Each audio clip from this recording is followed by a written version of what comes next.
Hello and welcome to another video. Today we are looking at a miniatures game, not a video game. This is a game you play with little metal or plastic or resin miniatures on a tabletop filled with terrain and objectives, and you use dice and tape measures to move around. And this is a skirmish game, which means small quantities of miniatures, which makes it very affordable. The game ReignInHell, demonic skirmish combat, which can use any miniatures from any manufacturer. This game is written by Adam Loper and Venturella. I hope I said that right.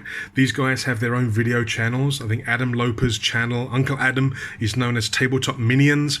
I think Vince's YouTube channel is named after himself. Both very good channels. Please go and have a look. This is a new skirmish game that they've written, just recently released. I think it's about $10 US for the PDF. You can also buy a hard copy, I think for $15, print on demand, I think it is, and that gives you the PDF with it. It's a very good game. It comes in at around 60 pages. It's very, very simple, and it has a couple of very interesting rules. So the game has, like I say, about 60 pages, so you have the contents page. Pretty clear and concise. You have a little bit of background information, background story. Very nice artwork here. So playing the game, it's, like I say, it's very simple. It's miniatures agnostic, which means you can use any miniatures from any manufacturer to represent your demons. The table size, the board size, is actually pretty small. They recommend about 22 by 30 inches, which is, I think, the same size as Warcry, games like that. You can also find on websites like War Games Vault, you can actually find a lot of very nice mats that you can actually get printed or print yourself, which are this size. Very, very cheap as well. You need a few pieces of terrain. Again, later in the book there is a section on terrain and different variations on the terrain. Again, you don't need a lot. Miniatures, obviously. The maximum size of a warband is 10 miniatures, so you shouldn't need any more than 10 for your warband. Also, they recommend using D6s, 6-sided dice, and also 12-sided dice, or D12. Now, this is actually one of the problems I have with this game. They're using D12s, and D12s are hardly ever used in gaming. They're a standard in role-playing games like Dungeons and Dragons, and you will have one D12. There may be times in certain miniature games where you may need two 12-sided dice, but this game's going to need one D12 or one 12-sided dice for each miniature that you're using.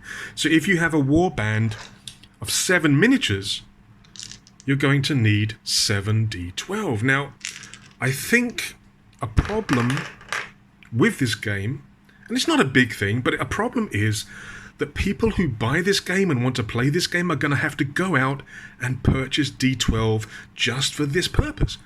I've been playing role-playing games and miniature games for over 30 years, and I've only got 5 D12. I had to order these, and because I don't live in the US or Europe, I had to order these from overseas. They've only just arrived, so I've been waiting to play this game while I've been waiting for my D12 to arrive. I really don't see why they couldn't have made it a D10. What you're going to do is you're going to be rolling these for initiative. So for every model, you'll roll one of these, and then it basically gives you the order in which you can activate your miniatures. So the maximum number of miniatures you can have is 10, so why not a D10? I mean, a D20, there'd be too many, who's going on 20, who's going on 19, who's going on 18, it'd be too many. I understand that, but I don't know, maybe a D10 could work? Anywho, we're using D12s for this, but like I say, it's a minor concern. The fact that I think most people are going to have to go out and just buy D12s just to play this game according to the rules. Personally, I don't know, D10s should work okay. Never mind. You're going to need to have the dice. So, playing the game, you're going to have basically I think there's a number of scenarios in the book. There's one scenario which can be played by one player solo, but the rest of the scenarios are for 2 to 4 players. So you could potentially need 40 D12s for the initiative rolls. Okay, so we have examples of play here. So at the start of the game, what you'll do, like I mentioned, you'll roll a D12 for each of your miniatures. Yeah, this is a pretty good roll. And you will then arrange them in order. Let's put them down here so you can probably see them better. 10, I've got a 9. Got a couple, this is a really good roll. Got a couple of 8s, and I've got a 2. So what would happen is, for your miniatures, you would then allocate in order these activation dice, and your opponent would do the same. So what would happen now is, if you have a 12, that means that you can activate one of your miniatures first. If your opponent also has a 12, you would then roll a d6 each. Maybe my opponent rolls, can't see it, a 5, and I roll a 6. So my 12 would go before his 12. So I would then allocate this dice to one of my creatures, activate that creature. Then my opponent would activate any of their 12s because he rolled a 5. Once all the 12s are done, both players or all players have used their 12 activation dice, we then see who has 11s. Then you would use that dice to activate. So obviously when you're rolling for activations, sometimes rolling high is really, really good. If you're more of a reactive player, then maybe having lower numbers would be better. But it's a very simple system. They've given a very good example of how it works in the book. But that's the first thing you'll do. You roll initiative. You'll activate your models according to the D12s, alternating between you and your opponent, depending on what numbers you roll on your dice. And then when you activate, your model can move and attack. I think you can do it in any order. I don't think you have to move first. I think you can attack first if you want to. And then once all of your activation dice have been used, then you're finished for that round. There is an option to retreat. If you lose more than half your models, you do have the option to retreat. So just before you roll for activation, you can state that you're going to retreat. This is not much point in one-off games, but when you're doing a campaign, when you're using the same warband game after game after game, there is a system here where you can evolve the characters, you can gain things, you can lose things. It's a development system where your warband develops over time. It might be a good option to retreat sometimes rather than having all of your creatures suffer badly. When a model dies in the game, it's not dead. At the end of the game, you'll actually roll to see what happens to it. It may come back and regenerate. It may be badly wounded. It may have actually got stronger. But it's a very big risk. So sometimes during campaigns, you may actually just want to retreat if you're losing really, really badly. Okay, then there's a section on building your cabal. The cabal is your warband. So you'll have a section here. You will have a leader, the boss. You will have a devout, who is like your second in command, your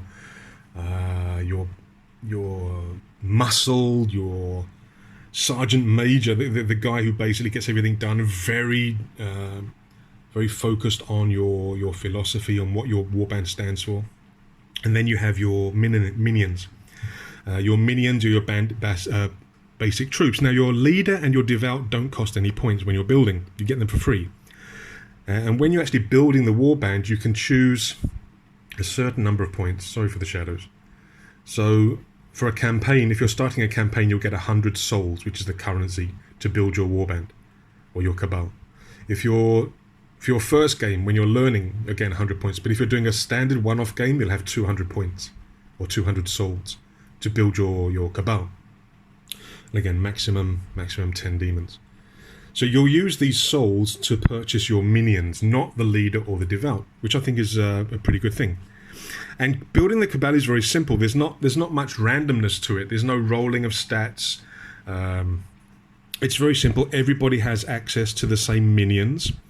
Your leader and your devout will be different because there are these things called philosophies. Every cabal will follow a philosophy, which is basically how they view their life and their purpose in hell. So, for example, the lords of hell, they are fighting to restore hell's glory and old ways, whereas the judges are using and abusing the remaining rules for power. Now, each of these philosophies will give you different abilities and different modifiers for your cabal. So, for example, here, if you look at the Lords of Hell, you have a specific devout creature. You can't select which creature. It's given to you. So if you're playing the Lords of Hell, your devout will be a Lord of the Pit. The leader will also get a special bonus ability. And again, for each philosophy, it's different. So again, let's look at the judges. The judges have a different leader bonus ability. And then the warband as a whole will have this special ability. And again, every philosophy has different. So there is variation in terms of how you build your warband, in terms of what you can do, what's available. But the basic construction will be the same for everybody. You build a leader, you get your devout, yeah? And then you choose which of the minions you want to have in your warband. Now, there are greater and superior, but these are only available sort of after the campaign has started. You can use souls that you collect in games to actually purchase these later on to make your warband stronger. So when you're making your leader, you have three choices. You can make him a warrior, a schemer, or a zealot. They all have different abilities, like I mentioned just now. This is something else they get. A leader also gets an ability from the leader type they choose. The book also tells you suggested base sizes. When you start your warband, you can also select one free essence, which is like it's like an ability that your leader has. You can also select one free relic, which is like an item, a magic item or a powerful item that your leader collects. So you can select one here for free and one here for free when you're creating your leader. The devouts, again, very simple, even simpler than the leader. Depending on your philosophy, you select, or you're told what devout you can have. Now, this is the first version of the book. There was a mistake. The succubus should actually be under Earthbound, and the executioner should be under Judges. But if you buy the PDF now, it's all been changed. You just have to make sure that you download version 3 of the rules. So for your devout, you'll be told which one you get based on your or the philosophy of your warband. And for each devout, you're given their stats. Again, sorry about the shadows, guys. The stats here, only 3 stats: move, life, and combat. That's all there is. Move is how far you move. Life is your hit points. Combat is how many dice you roll in attack and defense. And then you have abilities for that devout. And again, every devout is different. They have different stats. They have different abilities. Now, for the minions, these are what's going to cost you your currency. You get 100 or 200 at the start, depending on what you're doing. And you will use these to buy your initial minions. So here, there's one, for example, here, the Slaughter Fiend costs 21 souls. Has a move of 5 inches, a life of 10, and a combat of 6. It has a special ability, the Paragons of Slaughter. When he uses focused combat, he gains +2 to his combat ability for the attack roll. Yeah? Again, I'll come to combat in a little bit. Now, in a campaign, they can evolve, they can get better, and certain things can make them stronger. You have Mephits, Tentacle Beasts, Armored Demons, Spine Demons, Corpulent Demons, and then, of course, you have the Greaters and Superiors. Now, movement and combat is actually it actually has a relationship in this game. Your basic move is your movability, whether it's 6 or 7. That's how many inches you can move. Normally, you can't move twice during a turn. Even if you don't fight, you can't use that other action to move again. But there are some abilities that allow you to move differently or further or whatever. Fly allows you to move over terrain. Climbing, there are limits as to how much you can climb. And then combat. Now, when you come to combat, you choose one of three combat, what's the word they use? Styles, combat styles. Running skirmish, where you basically hit and run. Charge, and focused combat. So running skirmish, you don't get any bonuses to your rolls, but you can attack as part of your movement. So you can move, for example, if you have 6 inches of movement, you can move 2 inches, make your attack, and then move the other 4 inches. Charge means you move and charge the enemy, which means you have to stop within a certain distance of the enemy, and you get a +1 to your combat score for attacks. Focused combat, the third one, is basically where you stay where you are, you don't move, you sacrifice your move for a more powerful attack. Yeah, so you get a bonus for your attack and defense rolls. Range, you have to be within ½ inch of a demon to fight normally, or 2 inches vertically. Combat. This is something I like about this game. It's very, very simple. If your combat is higher than your opponent's, or that your model is higher than your opponent's model that you're attacking, you roll a 2 or more on a d6. If your combat score is the same as the enemy, you roll a 3 or more. If it's less, you roll a 4 or more. Very, very simple. So what you'll do is that when you go into attack, you roll a number of d6 equal to your combat score. So if you have a combat of 6, you roll 6 dice. And then every dice which matches the target number scores a hit. Your opponent will then make a combat defense roll, where they look at their combat value, they roll that many dice, and every 6 blocks one of your attacks. Yeah? So if my combat was 2, I'll roll 2 dice. That's a 1. So I didn't get any 6s, so I don't block any attacks, and I will take all those attacks as wounds. Very, very simple.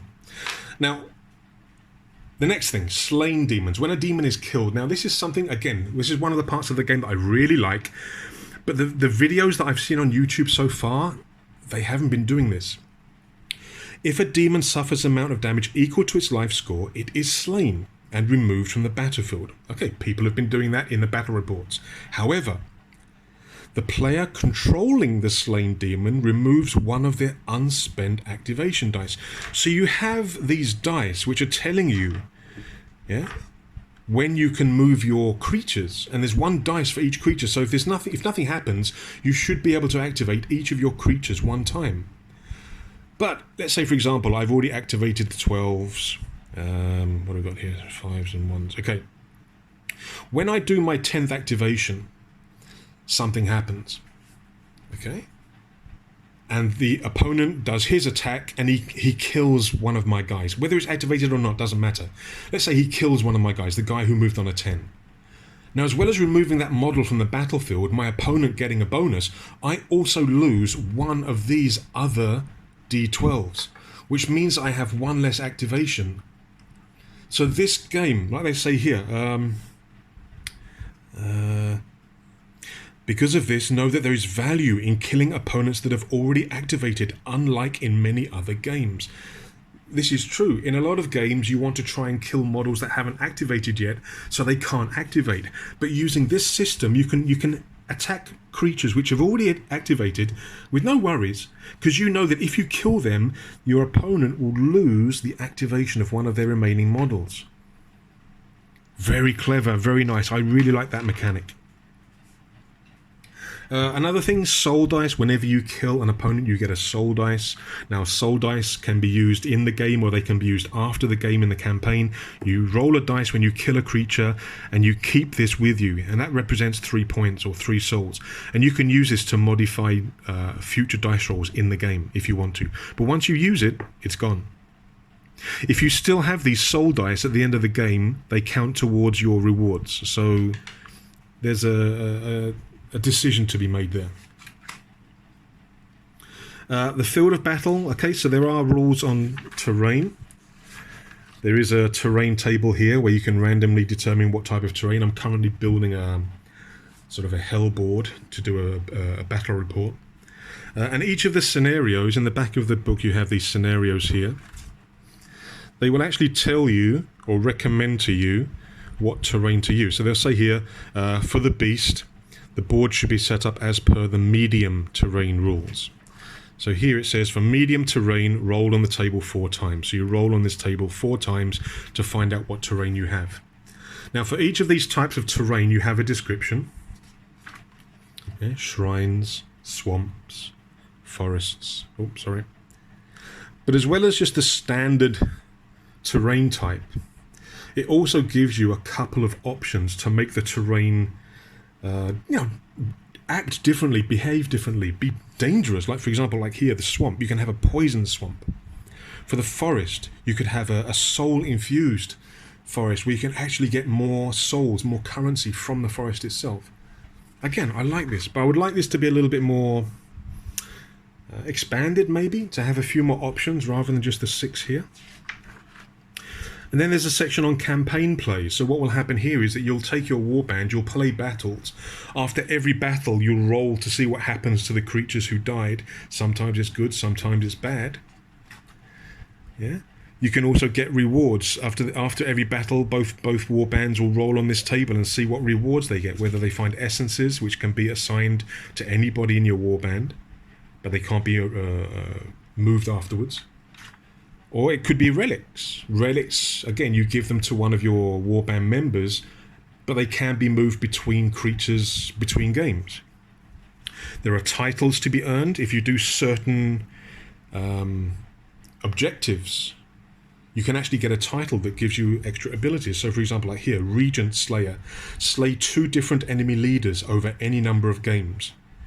Increase the benefit, increase your combat ability by 1 when fighting enemy leaders. So you need to keep track of these for each of your models.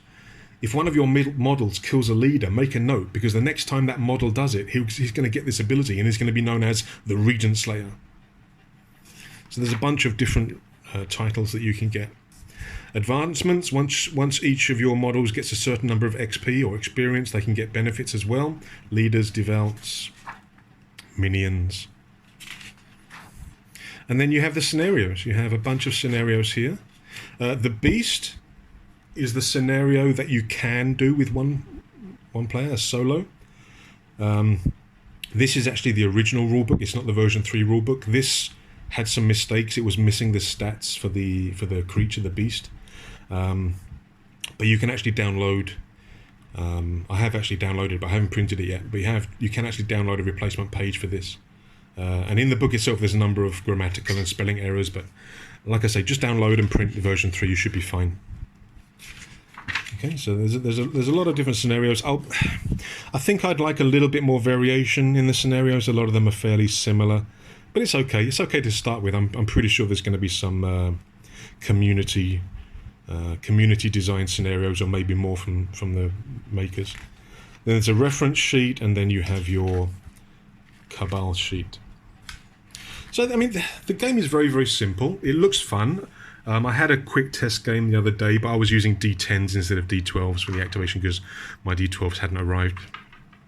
But I will be doing another test game for you guys to have a look. So like I say, very, very quick, very simple game. It looks fun. It does actually play very well, and I like the little rules about the activation, about the slain demon, where you lose one of your remaining dice. I think these little things are what makes the game, that little bit different and interesting to what you normally find on the market itself. And the fact that it's miniatures agnostic, where you can use any kind of miniatures. Again, I'll probably do another video, maybe just to highlight the demon miniatures that I have that I'll be thinking of using. I will apologise in advance. Some of them aren't painted yet. I've been away from tabletop for quite a while, so my painting's a little bit behind schedule.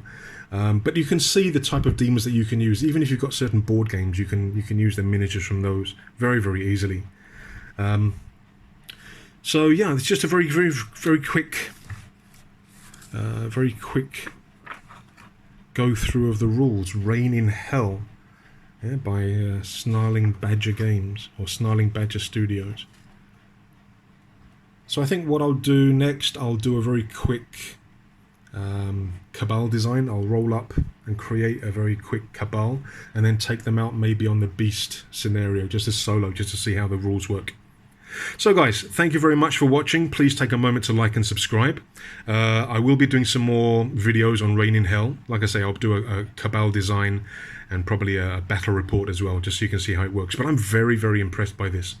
And it's a very good game. So thank you very much, guys. Stay safe. See you again soon. Bye-bye.